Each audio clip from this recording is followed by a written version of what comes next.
જય શ્રી રામ મિત્રો, આ તસવીર જોઈ રહ્યા છો એ પરિવાર પણ એક વ્યક્તિને પીડિત પરિવાર, જે વ્યક્તિને બહુ પીડી રહ્યો છે એવો પરિવાર.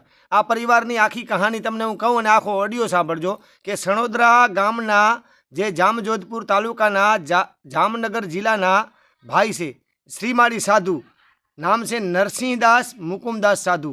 હવે એની વેદના બહુ એવી છે કે જે એમના પત્નીને રાખવા પણ માંગે છે, એમના પત્નીની સાથે રહેવા પણ માંગે છે, છતાં આ લોકોનો શું ઈરાદો છે, આ લોકોની શું મકસદ છે આપણે જાણતા નથી. પણ જે ઓડિયોમાં વાત થઈ છે એ તમારી સામે રજૂ કરવા માટે હું આવ્યો છું કે આ પરિવારની તમન્ના એવી છે કે એમની દીકરીને એમના પતિ સાથે ના રહેવા દેવી. એમના પતિ એની રીતે ધંધો કરીને સાંજે પોતાનું ગુજારણ હલાવે એવી ઇન્કમ કરી શકે છે, પણ છતાંય નથી કોઈ દારૂ પીતા, નથી કોઈ ખોટા વ્યસનમાં, નથી કોઈ ખોટી લાઈનમાં, છતાંય આ બાઈને એમની સાથે રહેવું નથી.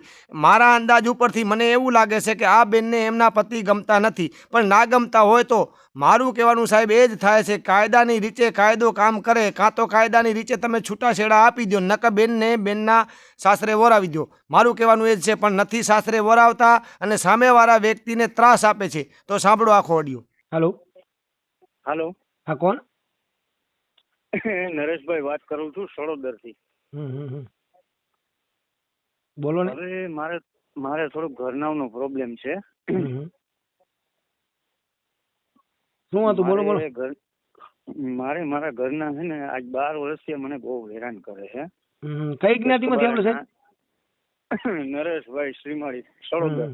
બરાબર. હવે અમારું કહેવાનું એ થાય છે કે હેરાન કરે છે એટલે તમારા ભેગા છે કે એમના પિયર છે? નથી એને પિયર છે.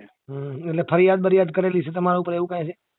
એવું તો પોલીસ સ્ટેશન અવારનવાર ફરિયાદ કરી. નહીં, ભરણ પોષણમાં કે એવું કઈ કરેલું છે? ના એવું નથી, કોર્ટમાં નથી આવતી. એટલે તમારી સમાજ શું કહેવા માંગે છે? સમાજ કોઈ છે ને આમાં કઈ કરતી નથી, હાથ બાવડું પકડતી નથી. સમાજ વાળા બધા પ્રમુખ ને બધા છે ને મારી કોઈ વાત માનતા નથી અને એના ઘરે કોઈ જવા રાજી નથી. બરાબર. પછી તમારા સગા સંબંધી કોઈ સપોર્ટ નથી કરતા? કોઈ બધા ઊંચા હાથ કરી લીધા છે. જે વાત કર્યો છે એને ઊંચો હાથ કરી લીધો. બરાબર. એટલે શું કારણથી આ ઘટના શું કારણથી બની છે? તમારા છોકરા કેટલા?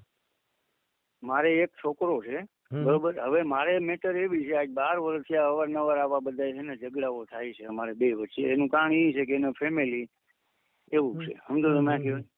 એને મારા ફેમિલી હારે જામતું નથી, મારે એના ફેમિલી હારે જામતું નથી. બરાબર. એવું નથી, એ ફેમિલી હારે ના જામે ને તો આપણે આપણા મા બાપ ને ભાઈ ભાન નું નોખા રેવાય ને. એવું થોડુંક છે, ગામડું છોડી દે, બીજી જગ્યાએ બધું નોખો રહ્યો. એને હું પોહાતો નથી, સમજો. એનું કહેવાનું એમ છે કે તું મારા ફેમિલી નું રાખ. હું મારા ફેમિલી નું ન રાખે, તું એના ફેમિલી નું શું કામ રાખું? ના એ તો નથી, નિયમમાં નથી આવતું કે આપણા મા બાપ ભેગે રહેવાનું આવે. એમના મા બાપ ભેગે જે દીકરી છે ને સાસરામાં આવે ને પછી સાસુ સસરા ભેગે રહેવાનું આવે. હવે આ બધી મેટર એવી છે, મેં 3.5 લાખ રૂપિયા એને ઉછીતા આપ્યા અવારનવાર. અમે 2 જણા પતિ પત્ની ભેગા હતા ત્યારે મારા હાડાવને.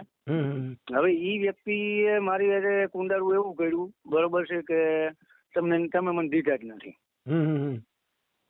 એટલે મને ખોટો પાડે છે. તમારી જોડે પ્રૂફ તો હશે ને એવું કઈક? અમુક પૈસા ટ્રાન્ઝેક્શન કર્યા હતા, એ તો આપણે સ્ટેટમેન્ટ કાઢીએ એટલે એ તો એવિડન્સ. એ તો મોબાઈલ થી કર્યા હોય તો મળી જાય પાછો. એ તો ગમે તે 3 વર્ષ સુધી મળે. અને અમુક પૈસા રોકડા દીધા હતા. હવે એ એમ કહે છે કે તમે મને કઈ દીધું જ નથી. બરોબર. હવે એમાંથી અમારે લેખ છે. એ લોકોએ મારી ઉપર 4 વખત તો અવારનવાર હુમલો કરેલો છે. બરોબર છે. મારી ઉપર મારકૂટ કરેલી છે. મારકૂટ કરીને મને પોલીસ સ્ટેશનમાં મને પકડાવી દીધી. બરોબર. હવે પોલીસ સ્ટેશનમાં સ્ત્રી કેસ કરે એટલે તો એનું ચાલે. બરોબર. હવે એ માનસિક ટોર્ચરિંગ ની નાન તેને ખોટી ફરિયાદો લખાવે. બરોબર. 498 માં 2-3 વખત કરી ને એવું બધું કર્યું. બરોબર. એટલે હું છૂટી જાઉં પછી. પણ હવે આ વસ્તુ મેં એને 8 વખત અમે સમાજ કાલાવડ દલિત સમાજ 8 વખત ગયા સમાધાન માટે, છૂટું કરવા માટે, કોઈ પણ એક રસ્તો. પણ એ લોકો સામે બેઠા નથી અને મને કોઈ રસ્તો કે મને યોગ્ય જવાબ નથી આપતા. સાહેબ આમાં જો હકીકત તમને કહું, પછી જે મારી વાત સાંભળો, 2, 4, 5 ચેનલ વાળા છે ને એ ખાલી એના ઓડિયાથી જ મતલબ હોય છે. તમને સમાધાન ને સમર્થન માટે કોઈ બી જગ્યાએ ગયા જ નથી. મને ખબર જ છે. મારી સાથે તમારી સમાજના ઘણા માણસો જોડાયેલા છે, એવું નથી. હેમંતભાઈ ચાવડા માથે જયારે ઘટના બની ત્યારે કોણ સમાજના આવ્યા? આ ભરતભાઈ રાઠોડ માથે આ મામા સરકારના ભગત છે એના માથે ઘટના બની ત્યારે કોણ સમાજના આવ્યા? ખાલી ઓડિયા ચડાવીને મુર્ગા બદનામ કર્યા એ લોકોને. એટલે આવું છે સમાજ. સમાજ માટે સમાજ જાગૃત નથી. મારા ગામના ઘણા દાખલા છે. એટલે આમાં તમારે હકીકત હવે શું કરવું છે આગળ? એમ મારે હવે છૂટું થઈ જવું છે મને. છૂટાછેડા કરવા છે? હા, કારણ કે આમાં તમને કહું સાહેબ ન રહેવાય. દીકરો જેને મારી જરૂર નથી, આજ 5 વર્ષમાં મને આજ 5 વર્ષ એમ જેને મારી જરૂર નથી, મારું મકાન જપ્ત કરી લીધું, મારા દાગીના જપ્ત કરી લીધા, 10-12 લાખના દાગીના છે, બધું લઈને વહી ગઈ છે, ઘર વખરી સામાન બમાન બધું. એમની દીકરો રાજકોટ દીકરો કેવડો છે તમારો? મારો 13-14 વર્ષનો દીકરો છે. બરાબર. પછી બીજું કાંઈ સંતાન નથી? ના. અને અત્યારે ધંધામાં હું તાલુકા પંચાયતમાં નોકરી કરું. ઈ પવન ચક્કીમાં અહીંયા મારા ગામમાં જ નોકરી કરવા આવે છે. બીજાની પાછળ બેહીને આવે, જાય આવે, બહુ ફરે અરે બીજા પૈકી. મારે તો ગામમાં રહેવું જ નહીં. 100%. આમાં સાહેબ એવું છે અમુકની માનસિકતા જે ટાઈપની છે તો શું કરવાનું કહો? નકર તો જો સમજે ને તો કે તમે બંને નોકરી કરવા વાળા છો, બરાબર, જે ઇન્કમ થાય ભેગા હાળી મળીને રહ્યો તો સારું રે. આપણે તો કઈ પણ ના સમજે તો પછી આમાં પણ નથી. 15 વખત તો આમાં દખા થયા, 15 વખત સમાધાન માટે ગયા નહીં, કેટલી વખત અનગિનત વખત ઈ છે ને આમ હેરાનગતિ છે. એટલે આમાં ઈ ભળે મને મારી ઉપર મારકૂટ ક્યારે કરી લીધી છે? ના ના 100%. એટલે આમાં બધું શું છે આગળનું જે તમારું આખું શાસ્ત્ર પક્ષ રહ્યું ને એ બધું એની વિચારધારા બધી એવી હોય ખોટી. નકર તો કહેવત છે ને અમારામાં કહેવત છે સાહેબ, સાંભળો, અમારામાં કહેવત છે કાં દીકરી હારે હારી ને કાં માહણે હારી. દીકરીને પિયરમાં બેસાડીને અને છોકરોને છોકરાનો બાપ જે હામો પોતાનો પતિ છે એની રીતે કરતો હોય. આ બધી વાત સાંભળો તમે. હવે એને બીજી વખત મારી વાત સાંભળો તમે. એને બીજી વખત લગ્ન કર્યા, વાં કર્યું, અહીંયા 4 લાખમાં છૂટું થયું, બરોબર. પછી અહીંયા મારા વાત ઘડિયા વલ્લભભાઈ પીએસઆઈ ચૌહાણ જે હતા એ મારા વાત ઘડિયા, હવે એને ઈ તો નિવૃત્ત થયા પછી ઓફ થઈ ગયા, બરોબર. એટલે કહેવાનો મતલબ વાત ઘડિયા હતા કુટુંબ બધે ઉચ્ચાર કરી દીધા. એટલે મારે કહેવાનું ભાઈ હું ખરાબ હોય તો મને મૂકી દેવાય, બરોબર. હા 100%. ખોટી લાઈન હોય કે દારૂની છે, ખોટી છે તો 100%. ના, હું ખરાબ હોય તો મને મૂકી દેવાય. તમે ખાલી મારું નામ કાલાવડ તમે પૂછી લેજો, બરોબર, સમાજમાં અને બધે મારા ગામડાઓમાં કે હું મેં કેટલા સેવાના કામ કર્યા છે, કેટલા મકાન બાંધકામ મારો વિભાગ છે, મેં કેટલા એવા માણસોના કામ કર્યા છે, પણ મારું જ ખરાબ થાય છે. પણ સાહેબ તમારી વાત સાચી છે, પણ ઓ લોકોને જે વિચારધારા જેવી છે એનું શું સમજવું? નકર તો કે ગમે એવું હોય, દુઃખી હોય ને, કહેવત છે અમારામાં તો કે દુઃખી કે સુખી દીકરી સાસરે હારી નકર માહણે હારી. અમારામાં તો છે ને ઘણી જગ્યાએ મારા પોતાથી જ કરું. મારે પોતાને રિહામણે મૂકવું હોય ને મારા સાસુ સસરા એમ જ કે બેટા તારે સાસરે દુઃખી સુખી જીવી લેજે, બાકી રિહામણે મનામણે ના આવતી. એનું નામ ખાનદાની કહેવાય.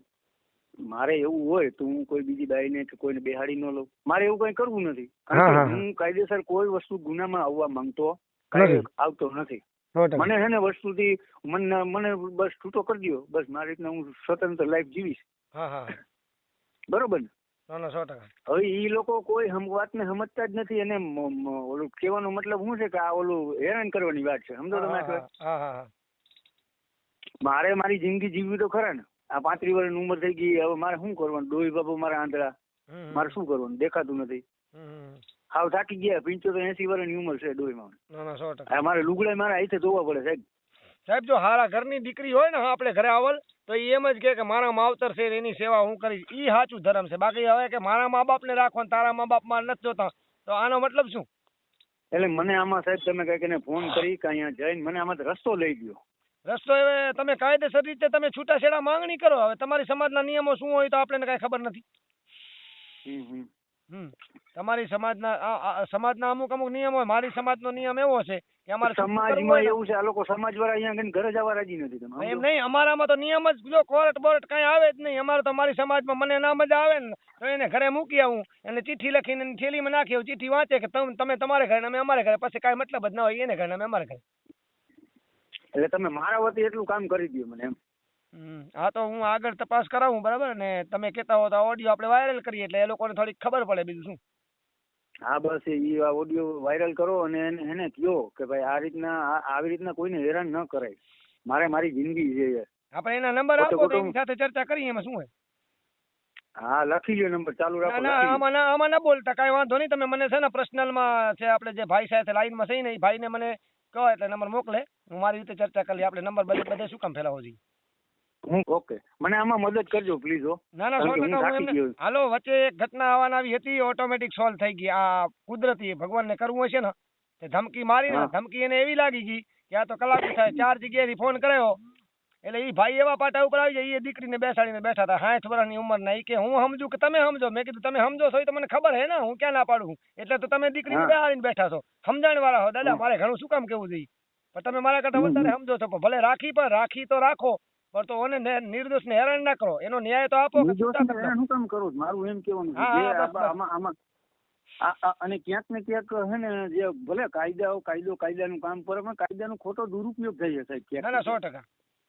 હે 100%. આજે કોઈ પણ વસ્તુ આજે મેં આ બધું હકાલવાની બહુ કોશિશ કરી છે, પણ જયારે નથી હાલતું ત્યારે આ બધી પ્રોબ્લેમ થાય ને. ના, મારે ના. આખી જિંદગી ગુલામી નથી કરવી કોઈ. હા હા હા. એટલે સાહેબ આમાં હે ને આમાં આવો પ્રશ્ન છે, તમે સમજો. કયા ગામના છે તમારા સાસરા? તાલાવડના છે, પ્રેમદાસ રામદાસ પરમારની દીકરી છે, બરોબર છે. હમ. કૈલાસનગરમાં રહે છે. હા. હા બોલો બોલો. હવે જે તમારું છે ને, તમારું એડ્રેસ તો તમે કાલાવાડા ને? મારું ગામ સળોદર, તાલુકો જામજોપુર, જિલ્લો જામનગર. હા હા હા. અને અને તમારા મારા ઘરના છે એનું મારા ઘરના કાલાવડના છે, કાલાવાડા કૈલાસનગર. હા, એમનું સસરાનું શું નામ છે? પ્રેમદાસ રામદાસ પરમાર. બરાબર, કાંઈ વાંધો નહીં. તમે બધા મને ફોટા મોકલી દો અને એમના નંબર મોકલો મને વોટ્સઅપમાં.